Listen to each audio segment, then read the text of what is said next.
Have you seen Star Wars? There's no doubt that there's a lot of Star Wars fans who have a lot of resentment towards the franchise at the moment. They've been hurt over the past 10 to 15 years. Someone like me who's been very disappointed with some of the content and everything. It's understandable that a lot of people just will not support some of the Disney stuff coming forward. But the problem with that is there's some stuff I think you should support and there's some stuff I think it's reasonable to not support. I think some of the best examples we've had in recent memory is something like The Acolyte or something like the Andor show that we're talking about today. Recently, there's been a lot of narratives about Andor and its low viewership, how much it costs to make, but a new report from Parrot Analytics stated that over the course of its entire series, Andor has generated $300 million on Disney Plus through subscriber revenue, meaning that when Andor releases, a lot of people sign up for Disney Plus to watch it, and they probably tune out afterwards. And Samba TV reported, I think about a week or two ago, that the season 2 premiere numbers did exactly what it did for season 1. And that means Andor has performed better than The Acolyte, Ahsoka, and Skeleton Crew in terms of its premiere. And it even performed better than some things like Book of Boba Fett in terms of its premiere and everything like that. But still, there's been a narrative that Andor is not successful. And I think as Star Wars fans, you should pretty much want Andor to be a success, because this is going to be looked at in many different ways. People can skew the numbers to, basically believe their own biases. A lot of people say Samba's not reliable, Parrot Analytics isn't reliable, Luminate isn't reliable, even Disney, when they release the Ahsoka numbers, a lot of people, myself included, were like, well, okay, well, how reliable is this? How are they wording things? So we've reached this stage with Star Wars, and I think a lot of stuff in general, where you just can't believe anything. And a lot of people who have this confirmation bias that everything Star Wars is bad, you can throw out as many sources that you want, they're going to find ways to say that's not, reliable, it's not relevant, it's not real. And it's like, okay, but if there's 5 sources, especially something like this, where you have 2 different sources saying that Andor is actually doing pretty solid, you can't say they're both wrong. I mean, you can say it, but then it's like you don't have anything to refute that other than you just don't believe them. So we're reaching this weird case in the fandom where now nothing's real. You wouldn't believe a source no matter what it said unless it went towards your confirmation bias. And I think we need to be careful with stuff like this, because something like The Acolyte, I think, showed that fans, when they don't tune in for something, when they don't like something, when they vote with their wallet, when they vote with their view and their voice, because a lot of people did criticize it, Lucasfilm's going to listen. They did not follow up with an Acolyte Season 2. They canceled The Acolyte the week it ended. That's big. That's never happened. So to me, there's no better indication that when fans pull together, they vote with their wallet, they vote with their view, they vote with their voice, and say, hey, we really don't like this Acolyte stuff and think it's just poorly made, Lucasfilm has no choice but to listen. I mean, we are the customers here.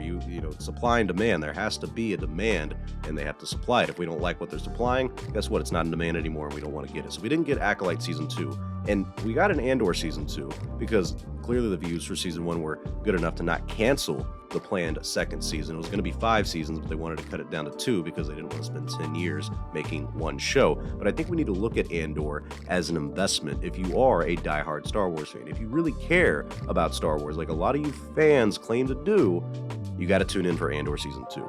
Support the shows that make Star Wars better, which I think is exactly what Andor is doing. It's added so much depth to characters like Cassian Andor, who, when they announced this show, I was one of the biggest critics. I was coming out here saying, this is a pointless character, this is a nothing character, this is a nothing idea. Why would you invest something like this? Now, it blows my mind. It is such a phenomenal show. It adds depth to Saw Gerrera, Mon Mothma, a rich inside look at the rebellion and the Empire. And it even blows my mind that the biggest Star Wars YouTuber is coming out saying that, he's not going to cover the series anymore, he's not going to support it. Why? Really, why? Because this show is amazing. I'm sorry, this is one of those things, in my opinion, kind of like when Peter Griffin says he doesn't like The Godfather because it insists upon itself. The reason that's such an insane take is because it's The Godfather. Or in this case, it's Andor. It's undeniably an amazing piece of art. Andor shows us what Star Wars can look like with the right investment by Disney, Lucasfilm hiring talented writers and directors like Tony Gilroy, whoever's in charge of the cinematography and the set design and everything like that. If this is the money it requires, it's like, well, damn, I can't really settle for less, because nothing other than Andor looks like this. Boba Fett didn't look like this, The Acolyte didn't look like this, Kenobi didn't look like this. The Mandalorian, while at many points looking beautiful, still does not have the depth that this does. Skeleton Crew actually looked pretty good, surprisingly. I'm not going to deny it. But one of the things that we have going on with Star Wars is you have a lot of these shows watering down the brand. And when you have a show like Andor that I think enhances the brand and is going to last 20 to 30 years in terms of the conversations, It's worthy of supporting. I don't understand the notion of wanting what's best for Star Wars, but then not tuning into the shows that are best for Star Wars. And I'll say it again to drive it home. If you want better quality content from Star Wars, you need to support shows like Andor, because only through tuning in for stuff like this, putting in good numbers for Andor, is Lucasfilm going to invest in stuff like this in the future. It's a crime against Star Wars if they never make another Star Wars show like this again. And honestly, the fans, you'd have nobody to blame but yourselves. You can constantly say you don't want to watch Disney Star Wars or anything like that because it sucks, but if you're not going to tune in for the genuinely good stuff to show Lucasfilm, hey, this is what I want Andor, I don't want Acolyte, then I don't know what we're doing here. Sometimes you have to accept reality. Some of these people who are coming out saying like, oh, I will never watch Star Wars, or I'm not going to like anything Star Wars because it's Disney, you got to accept reality. I'm sorry, Disney owns Star Wars. There's nothing you, me, or anyone can do about that. And if you refuse to watch any Star Wars going forward because it's made by Disney, why are you even in this conversation about any of the new stuff anyways? I wouldn't understand hating on something in perpetuity just because, I don't know. I mean, if I'm not going to watch Star Wars ever again, guess what? I'm not going to talk about any of the new stuff. I'm going to talk about the stuff that I did like, stuff that came before. I still read the Darth Bane novels. I still talk about Darth Plagueis and all that stuff.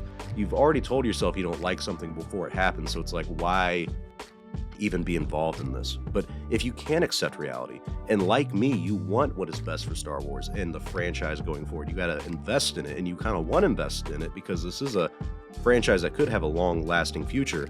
You got to invest in shows like Andor. You got to tune in for the things that will make this brand better. Andor is going to be remembered for 20 to 30 years. I don't think The Acolyte will be. Book of Boba Fett hasn't. I mean, it's only been, 4 or 5 years, and no one talks about that. Kenobi hasn't been remembered very well over the past couple years. Andor has, from its first season and now into its second season. Like the original trilogy, it is a timeless product, where all these other Star Wars shows are products of their time. So if you want what's best for Star Wars, if you want to invest in Star Wars, you got to tune in for this kind of stuff. Tune in for the rest of Andor Season 2. Vote with your wallet. Vote with your viewership. Show Lucasfilm and Disney that you will tune in for this kind of Star Wars content, but nothing else. Truly, this would make more of a difference if you tuned in for Andor Season 2 and nothing else than if you never watch anything with Star Wars going forward. I mean, it really blows my mind as a Star Wars creator that you would not cover Andor when it's been undeniably better than any of the Star Wars shows that have come before it. The only thing that's close in my mind is The Mandalorian, but even that pales in comparison in terms of the production design and the sets that they've built for Andor.